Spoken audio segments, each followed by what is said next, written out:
Hey you, how you doing? Hope you're having a good time. If not, I hope I'd make you have a good time by the end of this video.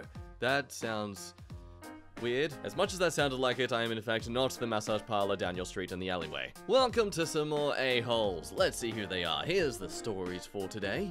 Have a gander, like the video, all that stuff, you know, you're familiar with that all by now. And let's get started. Am I the a-hole for inviting my sister's soon-to-be ex-husband and his affair partner, my best friend, to my wedding? Oh, that is a lot to dissect. Background. Back in May, my sister, 26 years old, found out her 27-year-old husband, who she's been with for 7 years and married for, and has a child, one female, together, was having an affair with my best friend Kate, 32, for the last 2 years. It was a shock. There were tears and tantrums for weeks when Kate and Tim told my sister about their relationship and he was filing for a divorce. My sister became very angry and bitter towards them both, which I can understand. Yeah, look, I think we all can. But here's the issue. Me and Kate have been best friends since we were 5. Obviously, I told Kate off about the affair and stopped talking to her, but in July, we made up, and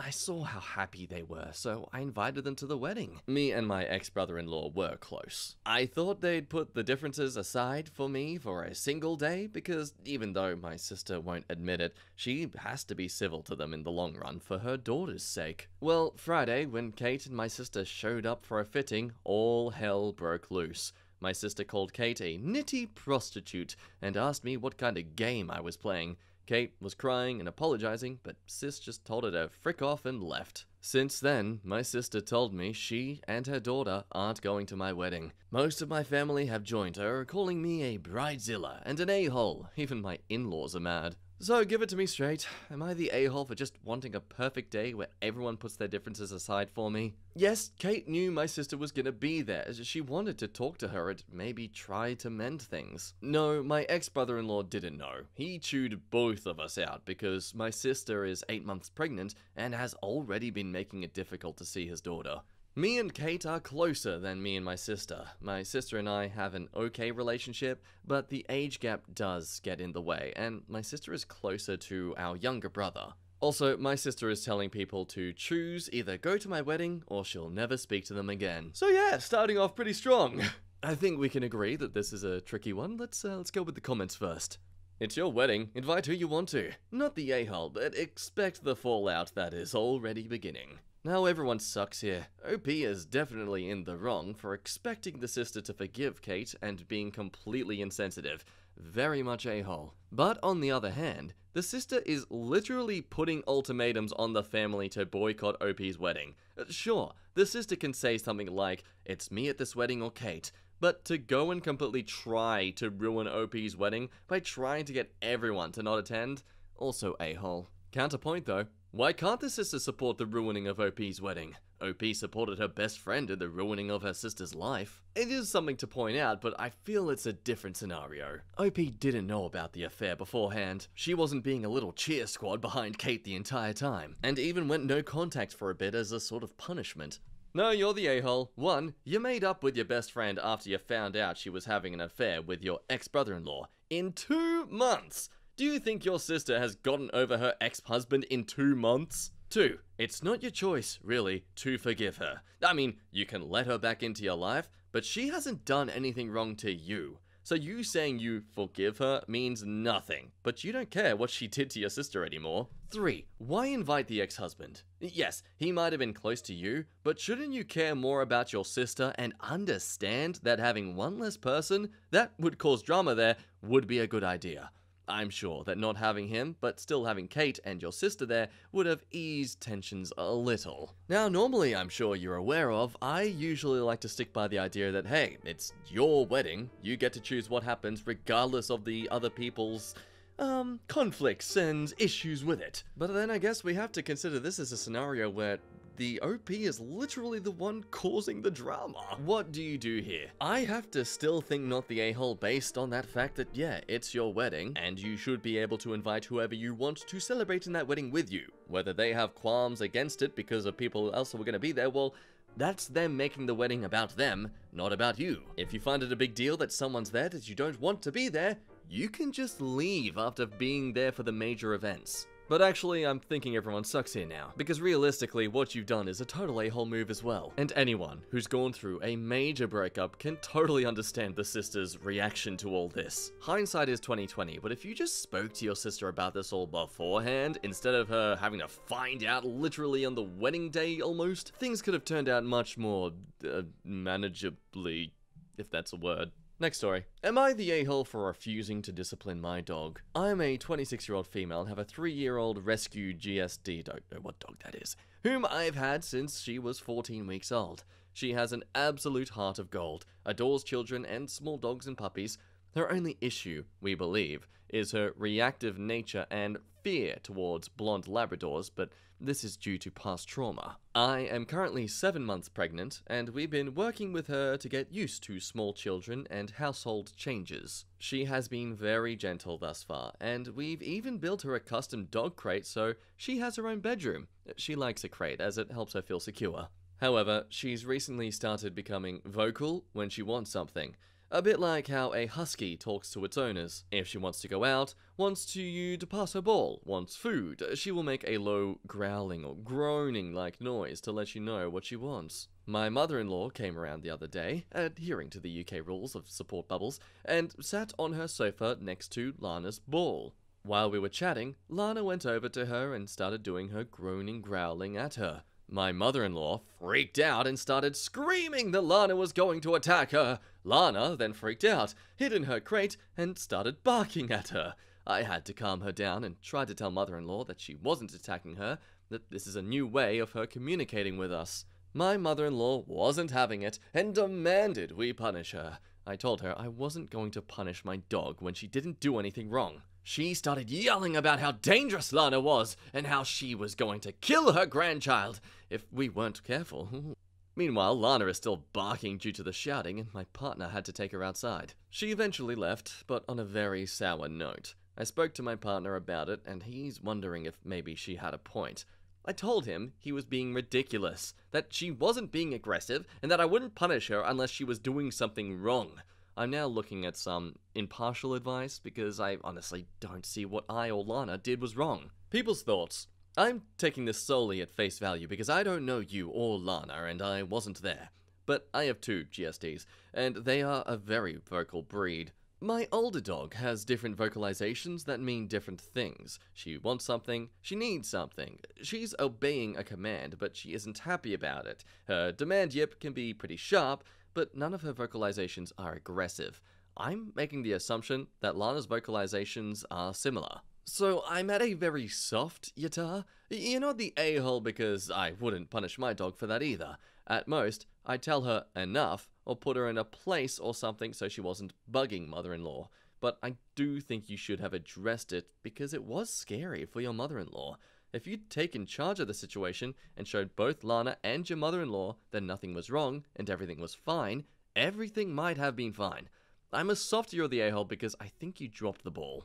As for your mother-in-law, a lot of people are afraid of this breed. You'll have to get used to that. You can't expect everyone to love your German Shepherd. So, German Shepherd of course. So disavow yourself of that notion right now. Her reaction was strong, but so are a lot of people's fears. If she's not used to dogs in general and she's afraid of German Shepherds, it's kind of understandable. When you own one of these dogs, German Shepherd dogs, Pit, Rottweiler, Doberman, any large, strong dog with a reputation for aggression, you are a breed ambassador every single time your dog interacts with someone else. It may not be entirely fair, but it's the way it is. So you'll need to work on some damage control. Quite a long single opinion, but I think they really nailed it on the head. Do you agree though? Do you think that they really did drop the ball as a dog owner? Opie does seem rather immediately defensive about how fine and perfect their dog is, which really just reminds me of entitled mums who immediately defend their kids of doing anything wrong because, well, they're my special kid. So yeah, if you agree they are the a-hole, or you think that no, they're completely not the a-hole because the mother-in-law was just freaking out for the sake of freaking out, let me know down below. Next story. Am I the a-hole for making my dad's funeral about me? Happened last year, and his anniversary is coming up. Want to see if I'm really a horrible person. I'm a 28-year-old female, and I'm the oldest with my 4 siblings. I was practically the sole caretaker of them when my parents would take on more work shifts than necessary to pay off debts within their planned timeline and have date nights. My social life didn't exist. I was at school and then back home every day. No changes unless it's an emergency. I was a rebellious brat and didn't want to care for my siblings, and I did resent their existence at some point. I know it's not their fault, but I was an angry teen. I left for college and kept low contact with my parents, but frequent contact with my siblings. When the second oldest got into college, she came to live with me and split rent. Mum wasn't happy about me leaving the house, and she was furious when my sister also left. Mum would often voice how she wants her family together for weekly dinners. I made the mistake of going once. My sister and I were living together at the time, and after dinner, my parents went for a walk and didn't come back until midnight. I have asked her to apologize for making me into a substitute parent since I was young, but Mum said that paying off the mortgage benefits us too, so she can keep a roof over our heads. I never got the apology, so I stopped trying with her. My dad is too emotionally absent to even care as long as he's still working and making money. Over time, my sibs have started to come live with me and my sister, all except the youngest, because he's my mum's favorite. It was tough at first, but we found a decent-sized place to live together, and they're pulling their weight. So after resenting and hating them so much, you literally invite them to live with you. Old habits die hard, I guess. They weren't fond of our parents either, because they'd make the next oldest kid look after the younger ones. Mum went on rants about how her family is breaking apart and how she did everything for us, and we just leave her with Dad and youngest brother. Now, Dad passed away last year due to an accident, and I didn't go to his funeral. I told my siblings they can go if they wanted to say goodbye to him. They didn't. Maybe because none of us was close to him, despite living under the same roof for years. None of us, except youngest brother, showed up to Dad's funeral, and Mum blew up on me for brainwashing her children, and said they looked up to me, so if I didn't go, they didn't either. They were my ducklings. She said the funeral was for Dad, but everything turned to be about me. So now she can't grieve without despising me. Yesterday, she called and wanted Thanksgiving together. She said I was a bad grieving mother. I shouldn't have said you weren't my daughter. If you came to me and told me how you felt, we wouldn't have tarnished Dad's memory. Dad loves you. He just doesn't know how to show it because we knew you'd understand. You're the oldest, and we're the most proud of you. Was I truly the worst kind of a-hole? Thoughts? Not the a-hole. I don't get why you'd think that you made it about yourself. Don't listen to your mum. She is clearly trying to manipulate you. Not the a-hole. Be careful. I can smell the gaslighting from here. You didn't prevent your siblings from going, and you have handled this very maturely. Yep, textbook gaslighting. We can't choose our parents, but we can choose to maintain boundaries like you're doing now. Yep, everyone's comments saying they're not the a-hole. So I'm likely going to be a black swan here and say I think you actually are. Not for the brainwashing, I think that is just an accusation. I genuinely believe, based on what you've told us, that yeah, your siblings made their own choice. But you haven't mentioned any kinds of abuse beyond just your parents being rather, I guess, outsourcing towards their responsibilities. Sure, that is an absolutely a-hole and, I guess, irresponsible move as parents. Honestly, if you don't have the time and ability to take care of children, you shouldn't have so many. Could go on for ages about just how stupid of a decision that was for them to be making. But it really seems like the worst thing your parents did was provide strong financial support for all of you to enable you to all live under the same roof comfortably, I'm going to assume. Sure, emotionally your father wasn't there, but anyone who understands love languages and just, well, there are people out there who don't know how to express feelings the same way as you. Sounds like your father's expression of love towards you all as his children was, yeah, working and getting the money to support you all. Sure, it would have been nice if he tried to become more emotionally close to you all, but unless he was physically abusing you or emotionally abusing you in some way, aside from just ignorant neglect, to not at least acknowledge the time and money he spent as a parent providing for you all? Yeah, not showing up to his funeral? Real a-hole move. Again, I am basing this judgment purely on the fact that the only bad thing they did as parents was make you become an adult too early in your life. Of course, still totally understand people saying Natar because of how the mother treated you and was, yeah, gaslighting you in a way. But I don't know, all you had to do was just show up. Again, there's probably a lot more things that did happen to you growing up that's caused you to be like this, but from what you've told us, I don't think you're justified. Next story. Am I the a-hole for standing my ground, or am I playing the victim? I'm a 21-year-old male, went to a friend's apartment, who's a 21-year-old female, with a friend, also a female 21 years old. We'll call the apartment owner A, and her friend L. We are drinking and sitting on the couch and hear yelling. I turn and see A stripping her clothes off and exposing her breasts. She then ran and jumped and laid on me as L and other people laughed. I told L a week later I felt violated, and she messaged A immediately, without responding to me, to not be stuck in the drama.